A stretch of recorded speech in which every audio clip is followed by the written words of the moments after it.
lição de número 2, o título é Os Patriarcas e o Povo Escolhido. Queridos, qual a ideia aí do autor dessa revista? A ideia dele, ele quer nos passar uma noção de tudo que aconteceu no Velho Testamento. Então, essa lição aí, ele vai começar a falar um pouco de Abraão, vai falar quase tudo de Abraão, e vai até a chegada no Egito. Então, vamos ler. Eu me ensinei para a gente a introdução, vamos ler cada uma lendo uma parte. Porque Deus escolhe um homem para iniciar e representar seu povo como o mediador da aliança. Como posso aprender de um modo prático, concreto e efetivo com as histórias de Abraão, Isaque e Jacó? Certamente é necessária uma visão espiritual, e não apenas ética ou moral, sobre a vida dos patriarcas, pois somente assim poderemos ver Deus em todos os momentos dirigidos à vida deles. Com isso, aprenderemos de que modo Ele dirige a vida dos seus filhos ainda hoje. A cada passo, a cada circunstância e ato de sangue, poderemos ver a mão de Deus conduzindo a história da redenção ao longo dos séculos. Então vamos lá. Qual a primeira objetividade aí? Qual a primeira coisa que está falando? Que Deus sempre se relaciona com as pessoas através de aliança, de acordo. Deus sempre faz aliança para falar com as pessoas. Em cada aliança, Deus escolhia um mediador. O que seria isso? Alguém para negociar com Deus. Então Deus começou lá no Jardim do Éden, lá no paraíso. Deus começou com Adão. Aí depois de Adão, a pessoa mais importante que veio foi Noé, que se deu o dilúvio. E agora nós vamos começar a ver sobre a questão de Abraão. Deus queria formar um povo, Deus queria constituir um povo. Os povos que existiam na época não reuniam qualidades, não reuniam condições para servir a Deus. Cada povo já tinha o seu Deus, cada povo já tinha a sua cultura, cada povo já tinha a sua lei. O que Deus fez então? Ele pega Abraão e de Abraão ele começa a formar um povo. Ele começa a formar uma nova geração que seria conforme ele queria. Então nós vamos descobrir agora e entender que Deus escolheu homens para fazerem isso. O que nós vamos perceber é que esses homens não tinham nada de perfeição. É como eu e você, pessoas falhas, mas qual era a diferença disso? Que eram pessoas que estavam à disposição de Deus. Como nós temos que fazer. Eu sou perfeito? Não. Há alguém perfeito no mundo? Não. Mas o que Deus espera de nós? Que nos coloquemos à disposição dele para sermos usados por ele. Essa é a ideia. Aí nós vamos ver que nós vamos detectar algumas falhas em Abraão, em Jacó, em Isaque, mas eles sempre estavam à disposição e prontos a obedecer. Nélio, irmão Joaquim, leia o segundo ponto, por gentileza. O primeiro ponto. O novo representante. Encontramos na Bíblia os mediadores da aliança, representantes de Deus, junto à criação e representantes da criação. Todos eles foram mediadores tipológicos. Isso é uma espécie de profecia preditiva do mediador perfeito que haveria de vir. Adão foi criado como um representante de Deus no cosmos, mas se colocou sob o poder de Satanás. Era o representante da humanidade, tanto para bem se obedecesse, como para o mal se desobedecesse. O próprio Cristo vai ser o chamado, segundo Adão, mas antes dele houve algumas figuras que o anunciaram que o anunciaram são os chamados tipos desse modo, Deus foi progressivamente ensinado sobre Cristo. Então, prontinho, obrigado. Então, o que está mostrando aí? Que Deus, como que eu comecei a falar no começo, que Deus sempre preparou pessoas para fazer alianças. As pessoas se chamam mediadores. Mas Deus já estava preparando a gente para começar a aceitar e a entender que a gente teria um dia um mediador acima de todos. Hoje, o nosso mediador se chama Jesus Cristo. Então, quem é mediador? É aquele que está entre duas partes interessadas. Deus está interessado em nós para nos salvar e nós interessados em sermos salvos. Deus interessado em nos abençoar e nós muito interessados em sermos abençoados. Mas se nós mesmos, nosso relacionamento direto com Deus é muito precário, muito deficiente. Temos falhas, imperfeições inúmeras, pecados inúmeros, e do lado de Deus é o quê? Perfeito, infalível, sem pecado e santo. Então era necessário uma pessoa que conseguisse conciliar esses dois lados. Então o primeiro foi Adão. Adão era o nosso representante. Para o bem ou para o mal, ele era o nosso representante. Depois de Adão, Deus iria levantar outras pessoas, que eram tipo de Cristo. O que quer dizer tipo? Pessoas que trariam a ideia ou a imagem, a representatividade de um dia que teríamos Cristo como nosso mediador. Aí nós vimos que foi Adão, depois viria Abraão, Isaac, Jacó e assim por diante. Vamos ver o próximo ponto da lição?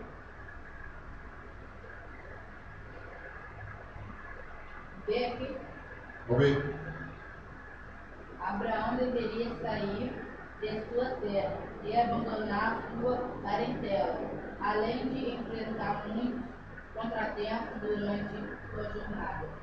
Para obedecer a Deus, Abraão teve de ser prático, teve de ser bom administrador de seus bens, planejar a locomoção, providenciar o meio de orientação, etc.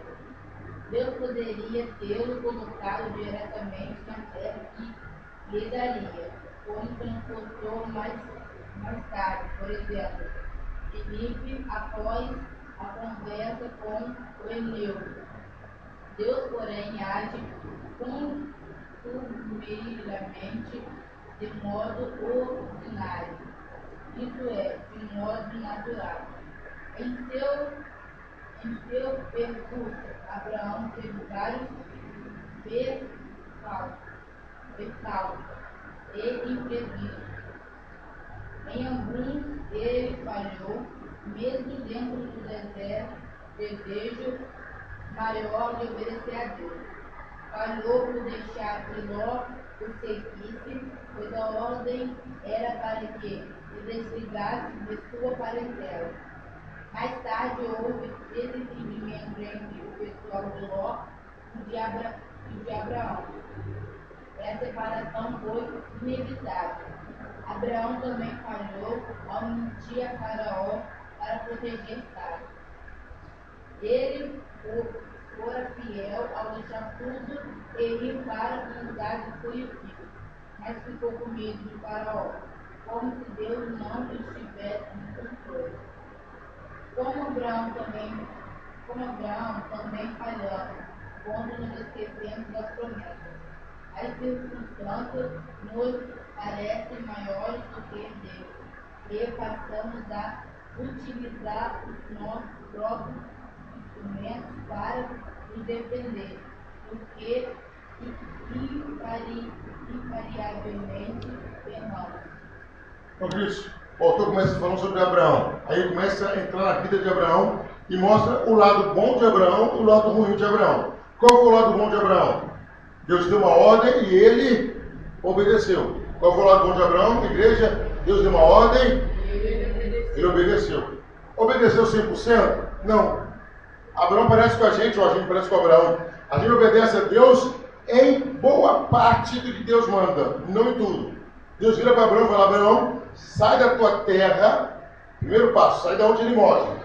Abraão fez isso? Fez. Beleza, então ele saiu da terra. E não foi uma atitude fácil. Imagina, você está morando, talvez a gente, alguns têm casa própria, outros têm casa de aluguel, mas mesmo assim você se sente naquele lugar. Não é fácil você fazer uma mudança, é fácil? Não é fácil. E Abraão, ele tinha uma diferença muito grande em relação a nós. Ele era muito rico. Abraão era muito rico.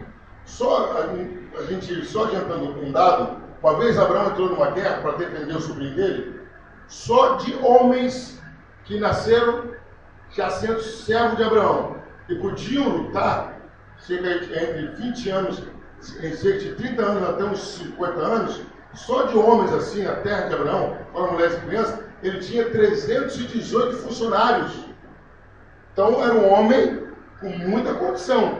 Agora imagine um homem rico como esse, Deus fala, sai da tua terra. Quer dizer, pega tudo que você tem e sai e vai para um lugar que eu vou te mostrar ainda. Abraão não sabia onde que era não, então Abraão obedeceu. Mas a segunda parte da ordem qual que era? Sai da tua terra e da tua parentela. Quer dizer, sai do meio da sua família, sai do meio dos seus parentes. Isso ele obedeceu? Mais ou menos. Por quê? Levou um sobrinho. E aquele sobrinho deu um problema enorme para ele. E toda vez, ou qualquer coisa, qualquer área, que a gente não obedece a Deus, aquela área no futuro traz problema para a gente. Daquilo que você obedece a Deus, risco zero de problema. Daquilo que você obedece a Deus, mais ou menos, ou não obedece, porque na verdade não tem obedecer mais ou menos. Você obedece ou não obedece. Então, Abraão, sai da terra, beleza. Leva o sobrinho. Não. Sai da tua terra, sai da tua parentela. Aí Abraão começa a peregrinação dele. Porque, queridos, o que a gente tem que entender, eu acho Abraão um homem incrível, muito herói mesmo, incrível pela fé. Hoje, nós sabemos quem é Deus e quem não é Deus, concorda comigo? Ninguém se confunde hoje com Deus e Satanás, está para confundir? Não, isso aqui é a voz de Deus, isso aqui não é a voz de Deus. Pronto, é uma coisa que nós temos certa.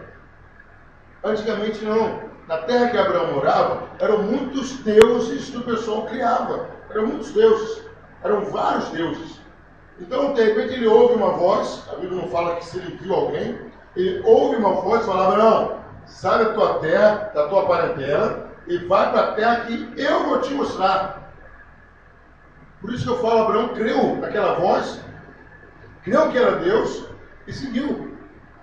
Aí no meio desse caminho, Abraão teve alguns percalços, alguns contratempos.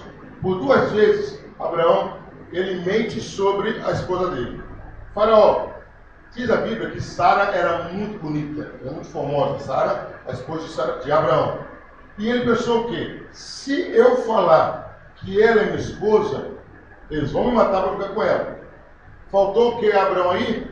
Fé em Deus. Mas se Deus chamou para ele ir, Deus iria proteger. Amém, igreja? Se Deus chamou, ele tinha que proteger. Então, aí ele mentiu. Ele mentiu. Não, ela não é minha esposa, não, ela é minha irmã. Aí falou, se é sua irmã, então não quer para mim. Aí Deus vai lá e fala para o Faraó, essa mulher aí tem marido, não toca nela não. Não tem marido, sim. Abraão é o marido dela. Aí ele chega para Abraão, você mentiu para mim? Não, na verdade, é que eu fiquei com medo de você fazer mal para mim. Passou. A segunda vez ele encontrou com um rei chamado Abimeleque. O que Abraão fez? Mulher bonita, rei forte, o que ele fez de novo? Mentiu. Mostrando mais uma vez que não confiava em Deus. Mentiu, não é minha mulher não, minha irmã.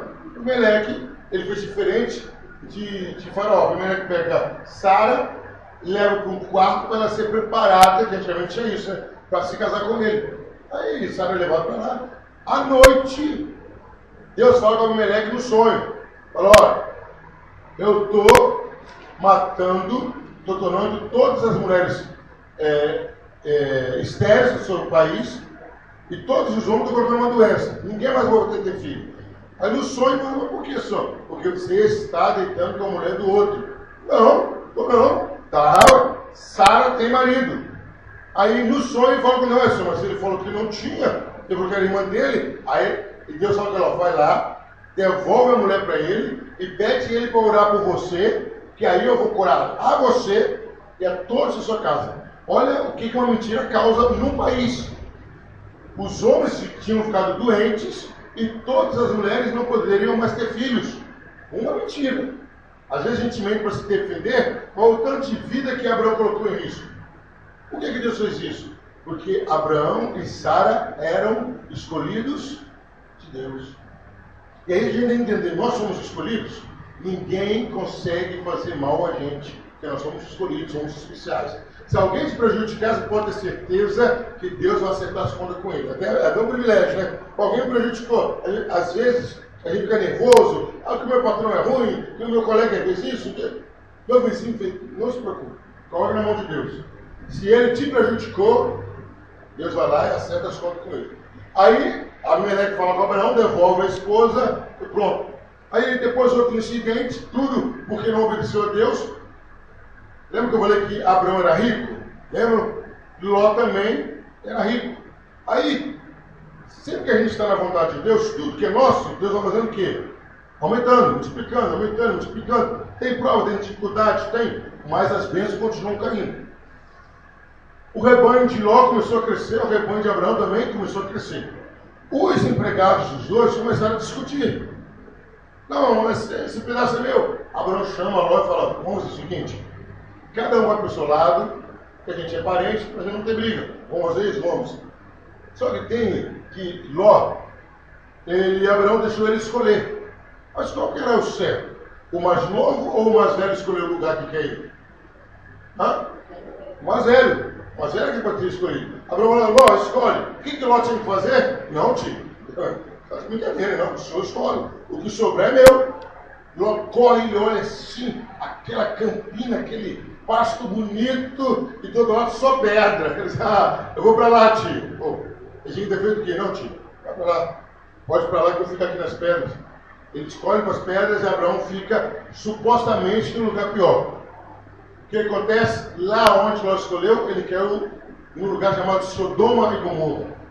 Lá havia pecado que Deus chega a falar que fedia.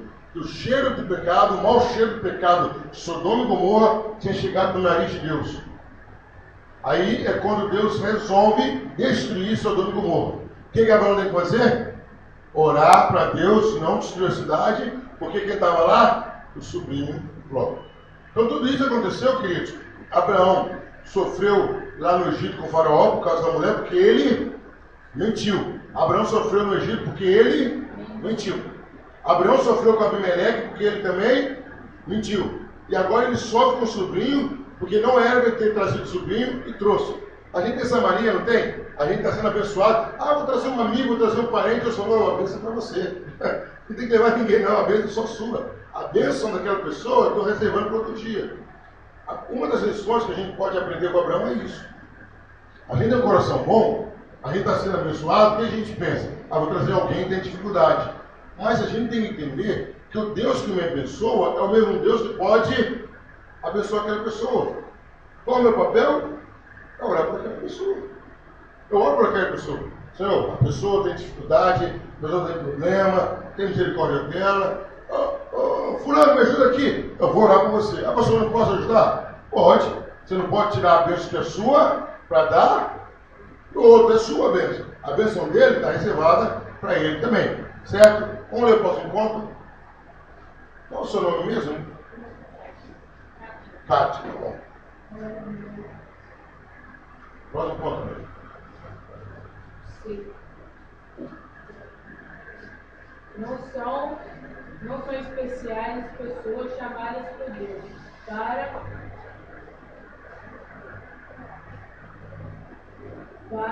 tarefas especiais. Contudo, elas podem receber capacitações específicas para que a tarefa seja concluída. Assim ocorreu ao longo dos tempos. Representantes escolhidos foram preparados e capacitados por Deus para fazer o que o Senhor havia determinado. Com Abraão não foi diferente. A bênção de Melquisedeque significava a plena capacitação para cumprir sua jornada. Depois dessa bênção, Deus comunicou a Abraão como a partir dele seriam feitas muitas nações. Durante sua vida, Abraão passou por várias experiências, nas quais exercitou sua fé e que possibilitou cumprir a tarefa para a qual estava designado por Deus. Uma das grandes demonstrações de confiança na palavra e na aliança do Senhor foi a decisão de entregar o filho da promessa em sacrifício a Deus. De Melquisedeque, Abraão recebeu uma bênção de origem santa, justa, pacífica, elementos que de alguma maneira já regiam sua vida e deveriam continuar sendo sua marca, inclusive para outras gerações. Em sua velhice teve ainda momentos de prazer e alegria em ver e relembrar as experiências que teve com Deus em sua vida. Ele, afinal, descansou de uma vida toda dedicada a Deus. Isso. Primeiro, queridos, nós tínhamos as experiências de Abraão, humanamente falando. Mentiu para Abimeleque, mentiu para Faraó, levou o sobrinho, teve uma confusão danada. Agora nós vamos ver uma outra parte da vida de Abraão. Qual foi essa outra parte? Quando Deus chama a gente, nós somos pessoas normais, como qualquer pessoa. Eu sou normal qualquer um, até quando Deus nos chama. Depois que Deus nos chama, a gente recebe uma bênção especial, a gente recebe uma capacitação vinda de Deus.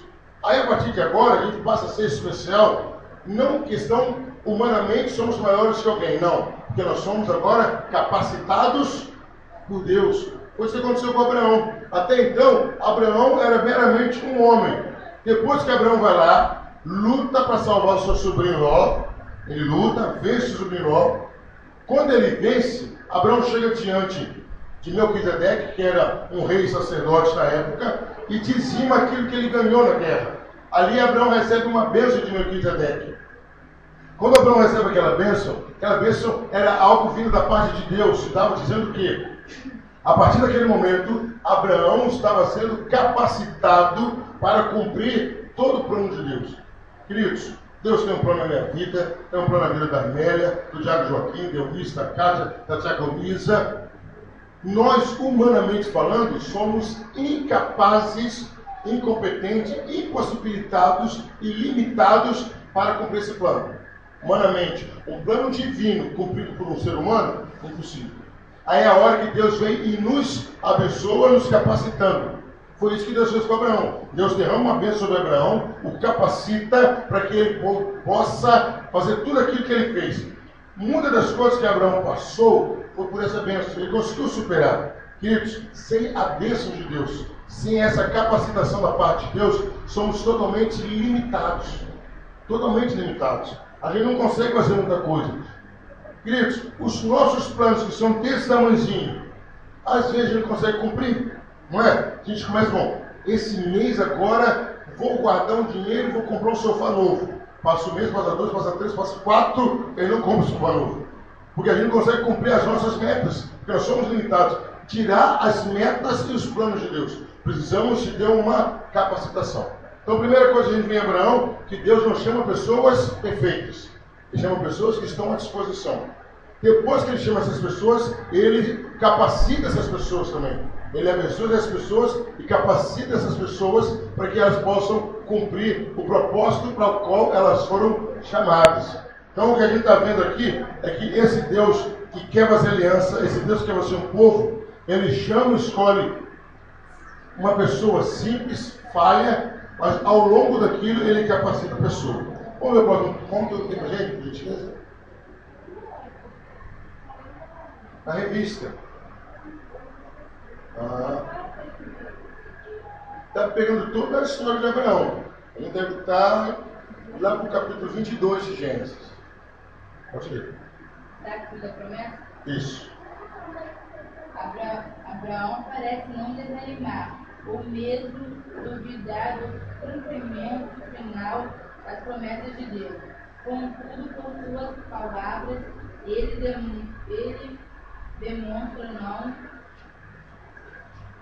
não entender o momento presente da sua vida. Diante das circunstâncias de sua idade, e o fato de não ter filhos, simplesmente não há como entender que o cumprimento da promessa está a caminho. O conteúdo da conversa com Deus foi marcado por submissão e coração aberto, com Abraão expondo suas dúvidas e incompreensões ao Senhor. Mas Deus conhece a fraqueza humana e suas dificuldades em crer com a ausência de elementos concretos. Por isso, em sua misericórdia, julga oportuno reforçar a promessa feita a Abraão. Deus lida conosco conforme nossa limitação. Nunca nos deixa sem elementos para que possamos ser e agir de forma que seu nome seja louvado. Mas a sua bênção é prometida aos que não viram e colherão. Então, querido, isso aqui, nós vemos o que agora? Que mostra que o nosso Deus é aquele Deus que Ele nos entende e trabalha até na nossa limitação. Deus entendeu que Abraão precisava sempre de um reforço. Vamos e venhamos que precisava mesmo. Quando Deus chamou Abraão a primeira vez, Abraão estava com 75 anos. Uma idade inadequada para ser pai. Mesmo naquela época, que o tempo de vida era maior, mas era uma idade inadequada para ser pai. Aí o que Deus começava a fazer? De tempo em tempo, Deus ia lá e confirmava a promessa. Ia lá e falava com a promessa. Falava da promessa. Falava, Abraão, vou te dar mesmo. Abraão, vai ser mesmo. Abraão, vai acontecer mesmo. Porque Deus sabe das nossas limitações. Abraão, queridos, o impressionante de Abraão, ele não tinha nada para se apegar. Abraão não tinha nada para se poupar. Não, realmente aqui, eu estou vendo a promessa, não tinha nada. Pelo contrário, o tempo ia passando e a situação, humanamente falando, ia se complicando. Abraão tinha 75 anos, se não me engano a memória, Sara tinha 65. E a Bíblia diz que além de Sara ser estéril, o costume de mulher em Sara já tinha acabado. Quer dizer, Sara não ovulava mais. Então, quer dizer, ela já era estéril e agora o processo normal de ovulação dela já tinha sido interrompido. E o tempo passando, o tempo passando. Imagina, querido, a gente tem que esperar 25 anos de uma promessa. Tem que ter perseverança. E Deus sabia de Abraão. Deus sabia da perseverança de Abraão, da paciência de Abraão, mas ia reforçando, ia alimentando, ia falando, ó, Abraão, não esqueci não, Abraão, eu vou cumprir minha promessa. Olha, Abraão, não esqueci não, eu vou te dar uma geração nova, eu vou te dar uma geração grande, eu vou te dar uma terra. E Deus veio confirmando a Abraão. É assim que Ele faz conosco. Deus sabe que se a gente ficar só deslumbrados ou esperando uma visão do céu, muitos vão parar no meio do caminho. Céu, beleza, céu. Deus vem falando com a gente, não, vou te dar o céu sim, mas vou te dar outras coisas aqui. Eu vou te abençoar aqui. Você não vai ser só abençoado lá no céu. Aqui também você vai ser abençoado. Faz um ponto, amém. O irmão Joaquim não faz.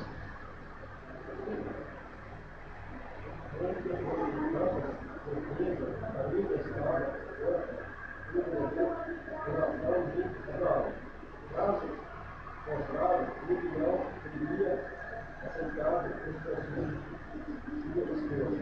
Porque ele mesmo foi salvo em lugares. Isso é ter o filho ou a sua criada, para que pudesse ter excelência quanto estuda aliança de Deus. Havia sido levado com união perseverante a herança e confiança salva. Não deveria ter pedido, Abraão não deveria ter aceitado. Solução natural. Sempre ter utilizar o próprio meio para atingir o objetivo. Divino. O homem, totalmente, cairá em erro. Deus não permite que seu plano seja operado, como se de fato precisasse. E Abraão realmente conseguiu o que queria, o filho. Contudo, Ismael não era o filho da promessa, e esse ainda deveria ser cumprido. Ali, dito em outras palavras, tudo que Abraão não modificou em nada. O plano divino trouxe consequência significativa para ele, mesmo e para toda a sua descendência. Então, queridos, Abraão parecia que ele era um tipo de Cristo, que representava como Cristo seria, mas Abraão também era um tipo nosso, ser humano. A gente sempre tem o mau costume de querer ajudar Deus. Deus falou, olha, eu vou te dar um filho, Abraão. Opa, tá bom. Aí a cultura da época ensinava que é a cultura da época. Isso não existe mais hoje. Talvez até lá naquela região tem. A mulher não pode ter filho, ela pegava a empregada dela, e a empregada dela se deitava com o marido, e aquele filho que nascesse não era da empregada, era do marido como se fosse da própria esposa. E Abraão fez aquilo. Só que tem que a promessa de Deus para Abraão não era essa. A promessa de Deus para Abraão era que Abraão e Sara teriam um filho. Não era Abraão e Ciclana, Abraão e Petana, não, era Abraão e Sara. A promessa era de Deus para Abraão e Sara. E aí Sara sugere, Sara entra num desespero, falou, está passando tempo, já se passaram 12 anos, já se passaram 13 anos. E queridos, vamos ser sinceros, não sei se vocês concordam comigo, uma promessa, 13 anos, não é muita coisa? Né, cara, dá um desespero, né, diaconisa? 13 anos, eu vou te dar também. Aí de repente a gente entra naquela do quê? Bom, de repente eu tenho que fazer alguma coisa, né? De repente, eu que estou falhando, já não pensou nisso? Aí Deus está prometendo, não, eu que tenho que fazer uma parte, né? Assim, pensa também. Não, de repente está faltando. Aí Sara pensou o quê? Bom, de repente Deus falou que vai dar um filho para Abraão, não quer dizer necessariamente que seria eu a mãe. Ah, vou chamar minha empregada Agar, ela se deita com Abraão, tem um filho, pronto, Abraão tem um filho. E Abraão, por sua vez também, ele vacilou. Porque se ele tivesse convicto daquilo, ele tinha feito o quê? Não, sabe? É eu e você, vai sair de nós dois. Espera, calma, tranquilo. Tranquilo que uma hora, na hora certa, mas eu acho que a agonia de Sara, juntamente com a agonia de Abraão, juntou os dois e falaram, vamos embora. Aí Agar tem um filho chamado Ismael. Um filho chamado Ismael. E aí, querido, nós vamos ver lá na frente, ou hoje em dia, que essa guerra que acontece no Oriente Médio é filho de Isaac contra filho de Ismael. Por que a gente está chamando atenção? A gente tem que tomar cuidado, por mais simples que seja uma decisão nossa, hoje, de errar, pode trazer consequências incalculáveis para aqueles que vêm depois. Aqueles que vêm depois podem sofrer consequências incalculáveis de um erro nosso hoje. Não vamos longe. Quantos filhos de mãe solteira... Ah, pastor, não, vou te explicar. Foram mães solteiras na época do carnaval. Não é assim que acontece? No carnaval, no dia 2 de fevereiro, que legal. Aí vão lá, fazem sexo, em setembro está nascendo um monte de filho de carnaval. Quantos filhos não são assim de carnaval? Sem planejamento, um momento assim de segundos, ou que sem minutos, não interessa o tempo de prazer, mas gera uma criança que depois, se bobear, sabe nem quem é o pai.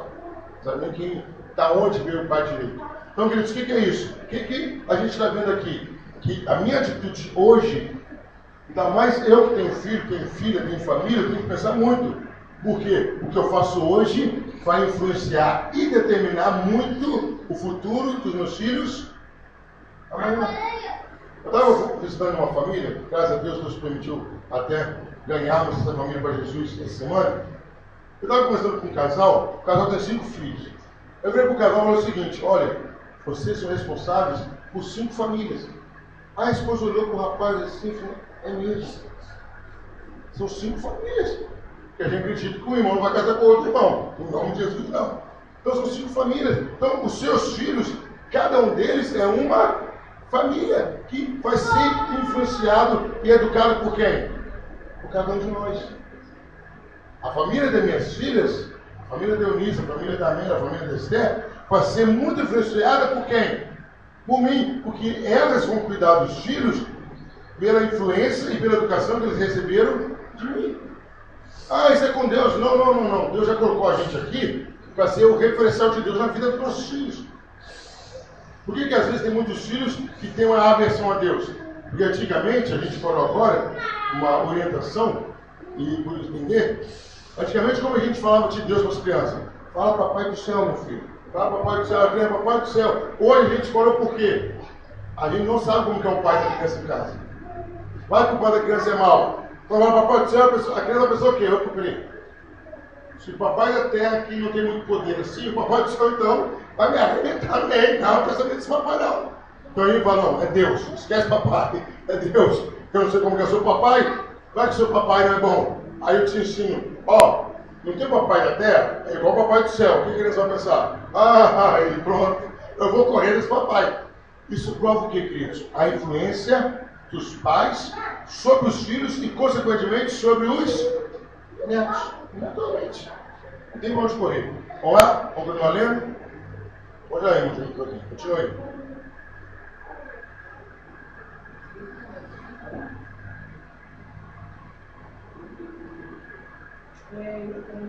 Você é a parte de Jacó? Isso. Assim como a vitória não exclui.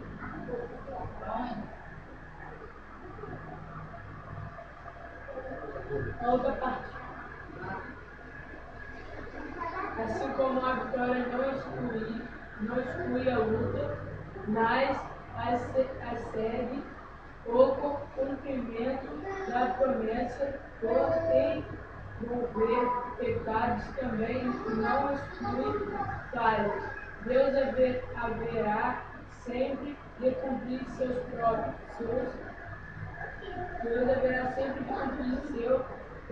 propósito.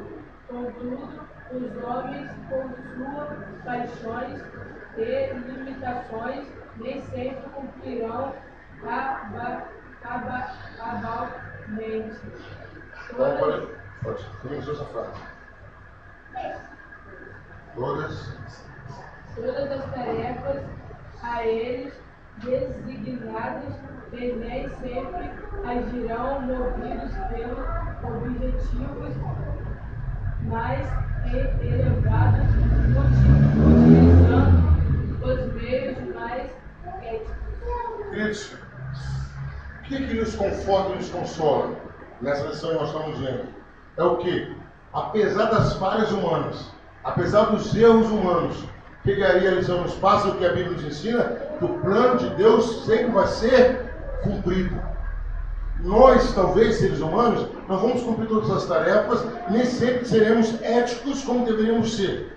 Mas o plano de Deus não falha. Deus tem um plano na vida da Diaconisa, Deus tem um plano na vida da Kátia, na vida da Eunice, na vida do Tiago Joaquim, na vida da Amélia, na minha vida, e esse plano vai se cumprir. Amém. Amém, porque nem os meus pecados vão atrapalhar que esse plano se cumpra. Por que não vão atrapalhar? Naquilo que eu estiver errando, Deus vai me converter daquele mau caminho e vai me trazer de volta. Aí, a gente só faz escolher o seguinte: eu vou voltar para o bem ou vou voltar para o mal. Mas que eu volto para o caminho de Deus, eu volto. Deus vai fazer eu cumprir o plano dele, vai fazer eu cumprir o plano dele. Já viu? Não sei se você já passou por isso. Eu evito isso, mas às vezes a gente tem que fazer. Já viu quando seu filho dá: pai, eu tô com fome, mãe, eu tô com fome, mãe, eu tô com fome, mãe, eu tô com fome, tô com fome, tô com fome, tô com fome. Você sabe que a fome não é aquilo tudo. Ah, não fome, não como. Tá bom, toma. Aí come um pouquinho, mas não quero mais. O que você faz? Vai comer tudo. Vai comer tudo. Eu sabia que você não queria, mas você toma. A ideia é parecida. O plano de Deus, ele vai fazer acontecer na nossa vida custo custar. Porque, querido, sabe uma coisa que a gente esquece às vezes? Que Deus sempre sabe o que é melhor para a gente. Sempre sabe. Eu estava conversando com um rapaz, ele estava reclamando, e muito. Ele chegou a usar a seguinte expressão: eu me arrependi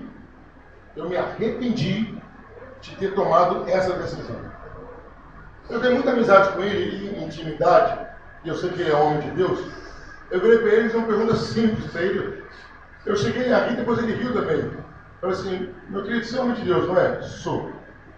Tudo que vai acontecer, Deus te mostra. Deus te mostrou para você tomar essa decisão? Não. Como que você tomou? Não faz o menor sentido. Tudo que você faz, você ora, Deus mostra. Você ora, Deus mostra. Você orou, orei, Deus falou alguma coisa? Não. Então não é você ter feito nada. Porque aquela ideia de quem cara consegue é furada. Às vezes a pessoa não fala para não te magoar, ou está pensando na resposta. Então eu mostrei para ele o seguinte: que ele estava vivendo aquilo porque ele não soube esperar Deus falar. Concorda comigo, querido? Se Deus tem esse mistério, essa ligação, essa intimidade com você. Você ora, Deus mostra. Você ora, Deus fala. Você ora, Deus livra. Você orou e ele não falou, então você vai fazer o quê? Isso. Esperar. Fica quietinho aqui. Fica quietinho. Vou esperar. Se Deus falar, eu vou. Se Deus não falar, eu não vou. É difícil esperar? É. Mas é melhor você esperar do que ter que consertar. Até rimou, né? É melhor esperar do que ter que consertar. Então, queridos, a ideia que a gente vê aqui é isso. Deus vai cumprir o plano da nossa vida, custo que está. E às vezes Ele vai permitir a gente ir por caminhos que não é para a gente ir. Lá na frente Ele vai nos trazer de novo. Mas esse caminho que a gente foi que não é para a gente ir, Ele vai deixar cicatriz, vai deixar mágoa, vai deixar ressentimento. Nós vamos lá. Por quê? Tomara que a gente nunca associe ou coloque em Deus a consequência da nossa escolha em uma ação dele, porque não foi a ação dele, foi uma ação nossa. Concorda comigo? Quer ver? São raros, eu vou dar esse exemplo aqui, eu posso até errar no exemplo, mas na maioria das vezes não. A maioria das vezes. Geralmente, um pai bom, uma mãe boa, ele dá conselho para prejudicar o filho ou a filha? Dificilmente. E às vezes o pai e a mãe vão assim: ó, essa pessoa não é boa andar com você. O filho vai, o pai quadrado, a mãe quadrada. Sabe nada não. A filha ou o filho continuam andando, o que acontece? Problema. Tem que resolver? O pai ou a mãe. O filho vai no hospital, a primeira coisa que ele liga, vou ligar para minha mãe, ligar para meu pai. Está na delegacia, vou ligar para o meu pai. Por que não liga para o amigo? Eu vou ligar para o meu amigo aqui que me colocou na fria, porque o amigo até some com o celular. Então, qual a ideia que a gente quer passar aqui? Tudo que Deus fala é sempre para o seu bem, para o nosso bem. Ainda que não entendamos, ainda que não recebamos no momento, mas vamos fazer isso. Amém? Queridos, vamos ler a conclusão dessa para a gente passar para outra revista, para outra lição? Lê a conclusão dessa lição. A conclusão está na outra página. Deus escolhe um homem sem mérito algum para formar seu povo em uma determinada terra e ser seu representante, dando prosseguimento à história da redenção. A vitória é garantida, contudo, isso não significa que não haverá lutas, dificuldades e contratempos. Deus está no controle e utiliza os elementos que deseja para cumprir o seu objetivo. Abraão, Isaac e Jacó não eram pessoas especiais, contudo receberam missões especiais e para tanto capacitações específicas e especiais. Prova maior de que não era diferente de nós é que erraram, desobedeceram, duvidaram e adotaram atitudes que não refletiam o caráter de Deus. Sua vida é uma proclamação da graça e da misericórdia divina. Em todo tempo, sempre Deus confirma as promessas da aliança e fortalece a fé dos seus. É com essa confiança que seremos seus agentes para a sua honra e glória. Aqui Então, queridos, o que nós concluímos essa lição? Que Deus não escolhe ninguém que é super especial, que é cheio de mérito. Não, Deus escolhe pessoas sem mérito, sem habilidade, sem motivo, mas Ele escolhe pessoas. Escolheu a mim, escolheu cada um que está aqui, e Ele escolhe pessoas simples, que erram, que falham, mas Ele capacita essas pessoas. Ele capacita essas pessoas para fazerem grandes missões. Queridos, queridas, a gente não consegue imaginar, a gente não consegue medir. Mas se cada um de nós, mesmo trabalhando secularmente, nem temos um trabalho paralelo à igreja, mas se cada um de nós, queridos, se colocasse à disposição, se falar, eu vou ser usado ou usada por Deus poderosamente. Queridos, a gente podia pegar o campo do frade, podíamos pegar o clube do frade, que uma pessoa que se empenhasse para valer, lotaria ali de pessoas. Porque Deus nos chamou para fazer a diferença. Deus nos chamou para encher a igreja. Está o diácono Joaquim, 6 pessoas na sexta, não foi que trouxe? Trouxe o filho ontem, o filho ontem, não, estou voltando para a igreja. É isso, queridos. Deus, Ele quer pessoas normais, limitadas, porque quanto mais normais formos, que nós somos, mais a glória de Deus se manifesta e mais milagre Ele faz. É que nós fazemos o quê? Nos limitamos e paramos. Então, a lição número 2 nos ensina o quê? Que todos os que foram escolhidos, quais foram os escolhidos da lição 2? Abraão, Isaac e Jacó. Eram homens parecidíssimos com a gente, falhos, mentirosos. Quem é que aqui nunca mentiu? Levanta a mão. Já baixaram. Todo mundo é mentiu. O problema da mentira é que uma chama a outra, já viu? Você falou uma mentira, obrigatoriamente vem a outra. Né? Vamos lá, vamos supor que a Kátia está na casa dela, aí fala com alguém, ó, se alguém me procurar, fala que eu não estou. Estou cansado, não quero atender ninguém. Aí chega alguém, Kátia. Aí alguém sai na casa e fala assim, a Kátia não está. Aonde ela foi? Segunda mentira. Quando ela volta? Terceira mentira. Ela foi com alguém? 4 mentiras. Pronto. Queridos, uma mentira ou até um pecado chama naturalmente outro pecado. É uma coisa lógica. Né? É igual aquele salgadinho que passa na televisão, né? Comer um só é impossível, né? Porque uma vez foi quase impossível, um chama o outro. Então, a lição número 2 nos ensina o quê? Que Abraão, Isaac e Jacó eram parecidos conosco, mas foram escolhidos, capacitados por Deus. Eles vão lá na lição 3, a vida no Egito, da chegada à partida.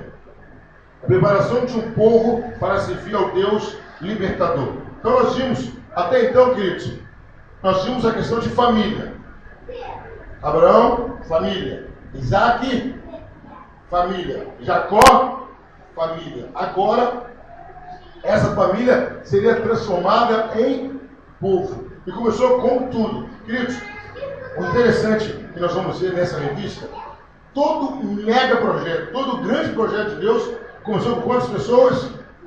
Uma pessoa. Com uma pessoa.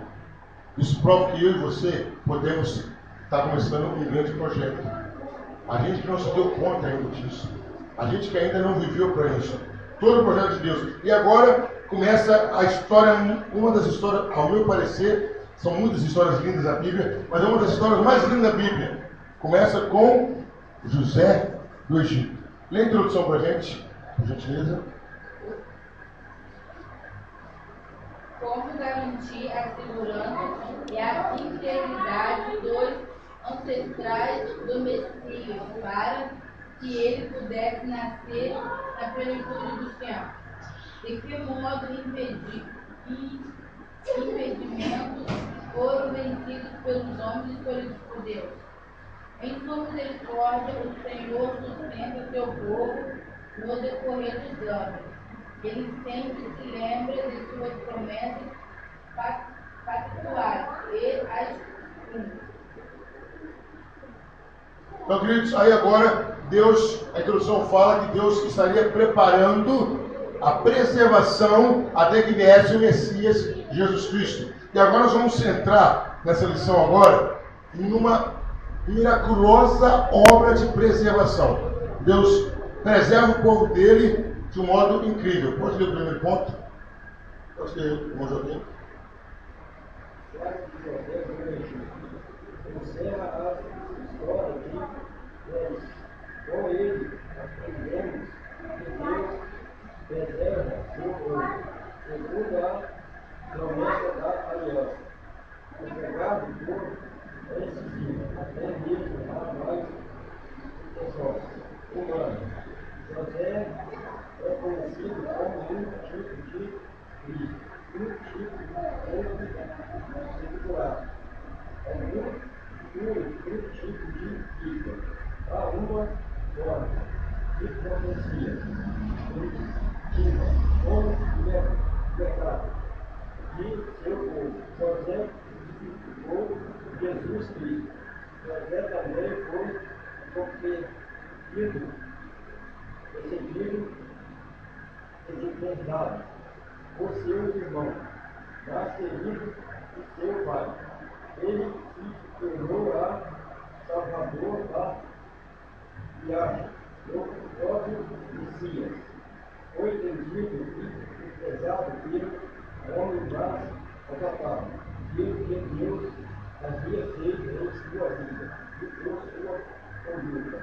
Sua vida foi cheia desse acontecimento significativo. Vamos lá. A história de José no Egito. Queridos, essa história eu falo que é uma das mais lindas, na minha opinião, porque ela começa meio sem pé sem cabeça. Tipo, mais um detalhe de um filho bajulado. Por que eu estou falando isso? Quando Isaac teve filho, vamos ver quem tem bom de memória. Quais foram os dois filhos de Isaac? Muito bom, Esaú e Jacó. A gente queria ter filhas assim. Ah, eu tenho. Bom, Esaú e Jacó. Aí, lá em Gênesis, escrachado, fala que Isaac amava a Esaú e Rebeca amava a Jacó. Ficou claro isso. Então, eu imagino que na hora da comida, bife grande, Isaac dava para quem? Para Esaú. Bife pequeno, Isaac dava para Jacó. Por sua vez, Rebeca pegava o bife grande, dava para Jacó, e o bife pequeno para Esaú. Era esculachado, era rasgado o favoritismo que um dava para o outro. Jacó nasceu assim, tá? Jacó cresceu assim. E aí Jacó foge de casa por uma série de fatores, né? Jacó engana o irmão, engana o pai, foge para a casa do tio Labão, lá se casa com duas mulheres, Lia e Raquel. Lá ele tem filhos e volta, encontra com seu irmão Esaú, faz as pazes e começa. Mas aí, queridos, Jacó teve aquela mesma ideia de Abraão. Ele teve duas mulheres e cada mulher tinha uma serva. Jacó amava muito era a Raquel. Jacó amava muito a Raquel. Então, primeira mulher de Jacó, Lia, deu filho a Jacó. Aí depois, a serva de Raquel deu filho a Jacó. Aí depois, a serva de Lia deu filho a Jacó. E a mulher que ele amava mesmo? Nada. Raquel, a quem ele amava mesmo? Nada. Aí Lia deu mais filho. Serva de Raquel, mais filho. A serva de Lia, mais filho. E a Raquel? Nada. E aquilo foi passando. Chegou um ponto que Jacó já estava com, vamos ver se eu não erro as contas, com 11 filhos. E Raquel? Nada. Entrou o desespero. Eram 10 filhos e uma filha. O que acontece? Finalmente Deus abençoa e Raquel lhe dá o primeiro filho. O primeiro filho de Raquel se chamava José. O que Jacó fez? Lembra que eu falei que o avô influenciou o neto? O que Jacó fez? A exemplo de Isaac, bajulou a José. Tudo de bom ele dava para quem? Para José. Todo mundo tinha túnica, todo mundo tinha vestido. A de José era colorida. Todo mundo vestido de branco, a de José era branco, azul, vermelho, rosa, tudo colorido. Aí aquilo começou a despertar nos irmãos uma insatisfação e uma inveja. Aí, para piorar a situação, o que acontece? O José tem 2 sonhos. E os sonhos passam a ideia que ele iria governar sobre todo mundo, inclusive sobre o pai e a mãe. Aquilo aumentou mais ainda a chateação dos irmãos. Num dia, José indo levar algo para os irmãos que estavam no deserto, os irmãos pegam José e jogam na cova. E quando eles estão conversando, passa um povo e tiram José da cova, pegam José e levam José, à vontade, e levam José e vendem José para o Egito. José é vendido para o Egito e eles forjam a morte de José. Eles pegam aquela túnica colorida de José, olha que frieza do ser humano. Naquela época, pegam a roupa de José, rasgam, matam um cordeiro, jogam sangue na roupa e mostram para o pai: pai, eu não tenho muito certeza, mas essa roupa aqui é do seu filho querido. Jacó entende, meu filho vai comer com uma fé. Entra numa tristeza profunda, que era o filho querido. Passa-se um tempo, Raquel tem mais um filho chamado Benjamim. Antes era Benoni o nome do filho. Mas nisso que nasce Benoni, Raquel morre. Quer dizer, no dia que nasce o Benoni, é no dia que morre. Então, quer dizer, aquela data, sempre que Benjamim fizesse aniversário, ia lembrar do quê? Da morte. A morte da mulher amada. Nisso, Jacó convive com a morte de José. A gente sabe, graças a Deus, não passamos por isso, isso não vamos passar. Morte de alguém, inclusive de filho, é insubstituível. Não tem esse negócio, não tem mais 10 filhos, não. Morte de um filho é insubstituível, como morte de qualquer outra pessoa.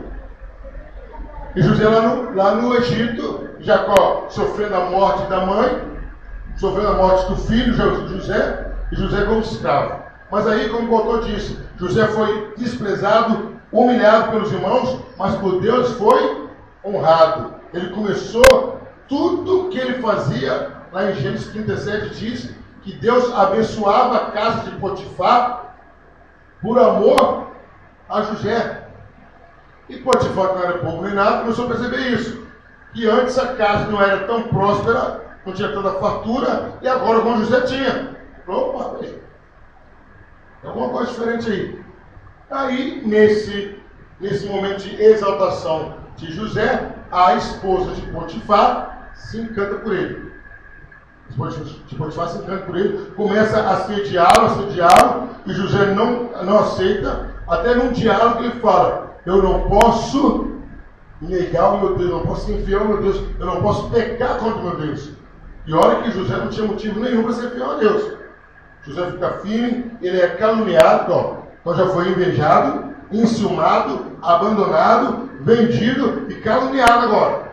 Para na cadeia. Está na cadeia, Deus o abençoa da mesma forma, e ele fica quase como o chefe da cadeia. Até que ele revela 2 sonhos, do padeiro e do copeiro. Eles se lembram e vão embora. O padeiro morre, o copeiro volta para Faraó. E José fala para ele: só te peço uma coisa, não esquece de mim. O homem passou 2 anos sem se lembrar de José. Até que o Deus que nos escolhe, que nos capacita, é o Deus que não esquece de nós. Faraó tem um sonho. E fala: olha, eu quero que alguém interprete o sonho. Mas o que tem, se não me falar a memória, Faraó fez da seguinte maneira: eu não vou contar o sonho para vocês. Vocês vão ter que me contar o sonho que eu tive e o que significa. Aí os magos falam: o senhor está de brincadeira. Ele vai ter que falar o que o senhor sonhou e o que significa. Não tem como. Aí o copeiro lembrou: ô Faraó, tem um cara na cadeia, é um hebreu. Quando o senhor me botou na cadeia, uns 2 anos atrás, eu e o copeiro, tivemos um sonho na mesma noite. E a gente contou para ele, e ele falou qual é o significado, e assim aconteceu. O padeiro foi enforcado depois de 3 dias, e eu voltei para cá. Faraó não pensou 2 vezes, chama. O que eu achei interessante de José, que ele é chamado e fala: você tem? Fala: eu não. Meu Deus tem. E aí, José chega até Faraó, se não é memória, conta o sonho e revela o sonho e mostra como tem que fazer. Olha, Faraó, você teve o sonho seguinte: eram 7 vacas gordas que saíram do rio Nilo e 7 vacas magras que depois saíram do rio Nilo. Mas magras mesmo, só que eram magras. As 7 vacas magras engoliam as gordas e continuavam magras. Ela falou: isso mesmo, eu sonhei. Depois você teve um outro sonho, que o Senhor tinha 7 espigas de 1000 cores, bonitas, cheias. Apareciam outras 7, engoliam as espigas fortes e continuavam fracas. O sonho quer dizer o seguinte, Faraó, nem precisava interpretar, mas o Faraó estava meio tão perturbado, falou, o sonho é o seguinte, vai ter 7 anos de fartura, 7 anos de fartura. Tudo que o Senhor plantar vai dar muito, vai dar muita quantidade. Mas depois virão 7 anos de seca, de escassez, vai acabar tudo. Vai poder plantar à vontade, não vai dar nada. Eu, se fosse o Senhor, fazia o seguinte, nesses 7 anos de fartura, guardava tudo. Só usava o que era necessário. Porque quando viesse a seca, a gente tinha em depósito. E Faraó, na hora assim, quem pode ser melhor que você, que deu os espíritos dos deuses? Faraó tira o anel da mão e coloca na mão de José e fala, ninguém é maior que você nesse reino, a não ser a mim. Aí, queridos, às vezes as pessoas pensam que tudo isso era para realizar o sonho de José. Nada disso. Era o projeto de Deus para preservar o povo dele. Porque olha que Deus tremendo. Porque essa fome viria, essa seca viria, esse momento de escassez, de não ter nada viria, e Israel não tinha como sobreviver. Jacó com seus filhos não ia ter como sobreviver. Deus preparou a solução lá na frente. O que nós temos que crer com isso? Que o meu problema, aleluia, já tem solução de Deus preparada lá na frente. Às vezes eu fico desesperado, e eu faço propósito, eu tenho um macaquinho solto, eu vou no monte, faço isso e esqueço que o Deus que me chamou é o Deus que me preserva. O Deus que me chamou, o Deus que me tirou do mundo, é o Deus que vai cuidar de mim. É o Deus que vai suprir as necessidades. É o Deus que vai fazer milagre. Aí Deus faz isso, aí vê os irmãos de José, compram comida com José, Deus permite José mostrar para os irmãos quem ele era, aos irmãos chega para Jacó e fala, olha, José, seu filho está vivo. Jacó sai da onde ele estava e vai para o Egito com 70 almas. Aí eles vivem 30 anos cuidado por José. Então até aí, queridos, tudo bem. Até aí, beleza. Aí morre José. Morre Jacó primeiro, lógico. Morre José. Depois que morre José, a Bíblia diz que morreu também o faraó que conhecia José. E tinha um problema assustador para os egípcios. Os hebreus cresciam muito. Eles já estavam ficando mais numerosos que os egípcios. E aí, depois que José morreu o faraó, veio um faraó, a Bíblia diz que não conhecia José. O faraó que não reconhecia José como um benfeitor para o egípcio. Ele pega o povo de Israel e coloca como escravo.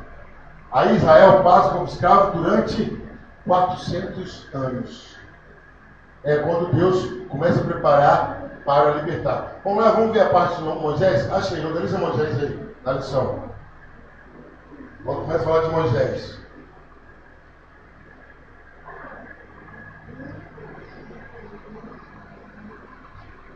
Sobre o libertador.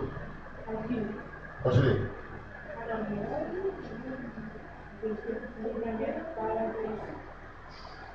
Ei. E aí? É Moisés o preservador? Isso. O fato de Moisés ter sido cuidado por sua própria mãe e adotado pela filha de Faraó demonstra o modo soberano de Deus agir e a fragilidade das tentativas satânicas e humanas que buscam impedir os seus desígnios. Não, um pouquinho, dá uma paradinha, mas não achou não, pode juntar. Está na página 13. Tá? Continua. O próprio esforço adversário é empregado por Deus para o cumprimento das promessas pactuais. O fato de Moisés ter recebido os cuidados da mãe israelita e a educação egípcia o tornou um instrumento bastante adequado aos planos divinos, pois em uma única pessoa temos os valores de Deus e também formação cultural que lhe proporcionou fácil circulação em meio ao povo dominante. Deus prove para o seu tempo texto, um líder culto e ao mesmo tempo consciente dos valores divinos. Moisés seria um notável mediador. Aí, queridos, começa a história de Moisés. Falamos de José. Deus coloca o povo de Israel, a família de Jacó, dentro do Egito para a preservação. Mas lembra que eu falei? Abraão era família, não é isso? Isaac, família, Jacó, família. Quando eles entram no Egito, eles começam a ser ensinados a deixar de ser família e passar a ser povo.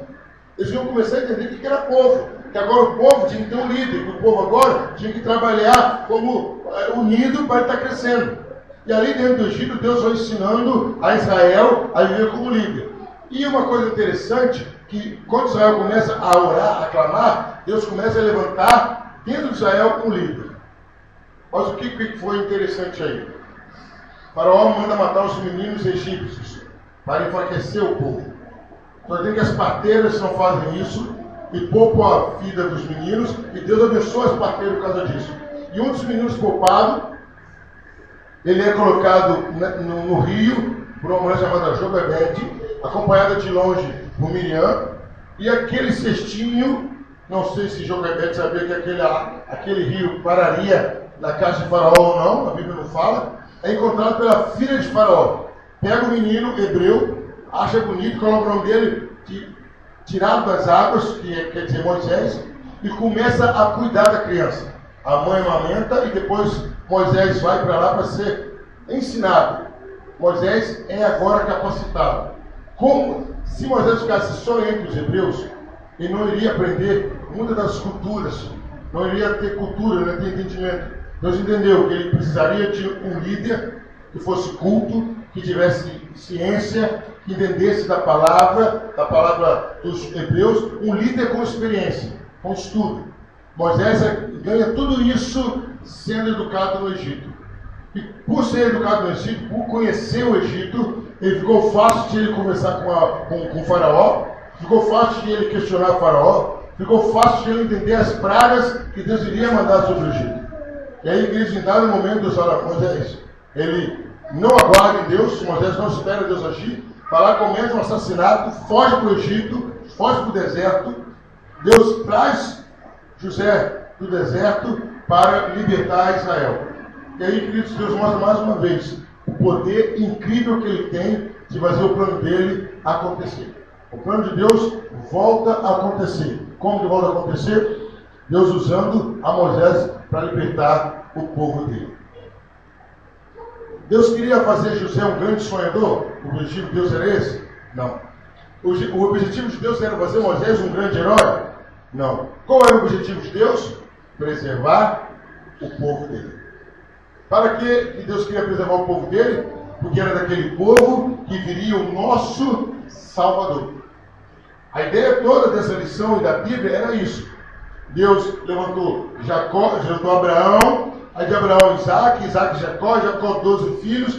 De um desses filhos foi para o Egito. Qual o filho de Jacó que foi para o Egito?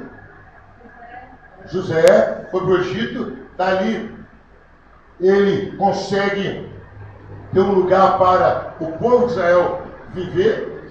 José morre, levando o faraó, que muda toda a estratégia. O povo de Israel passa a ser escravo. Mas aí Deus levanta Moisés para libertar o povo e assim conservar o povo.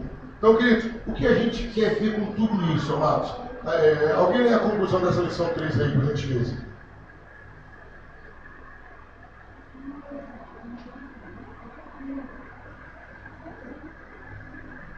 Conclusão.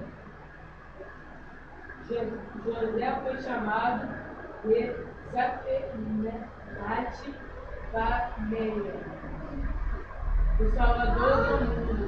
Os egípcios não sabiam o quanto estavam certos ao lhe dar esse nome, uma vez que José tipificou Jesus, o Salvador do mundo. Certa foi também a profecia de Moisés: o Senhor, teu Deus, te suscitará o profeta do meio de ti, de teus irmãos, semelhante a mim, que ele ouvirás, uma vez que na plenitude dos tempos Deus enviou seu Filho Jesus, digno de tanto maior glória do que Moisés. Então, queridos, aí, o que a lição conclui no número 3? Como José foi um tipo de Cristo, quer dizer o quê? Representou a Cristo, como Cristo passou por alguns momentos difíceis, incompreendido pelos irmãos, incompreendido pelo povo, José passou, e Moisés também tipificou a Cristo. Moisés também faz lembrar Cristo. Por quê? Assim como Herodes tentou matar as crianças, matou as crianças na época de Jesus, na época de Moisés, Faraó também tentou fazer isso. Então, queridos, o que a gente vê aí? Tudo que Deus faz está direcionado para a nossa salvação. Deus quer que eu seja rico? Deus pode me fazer rico? Pode.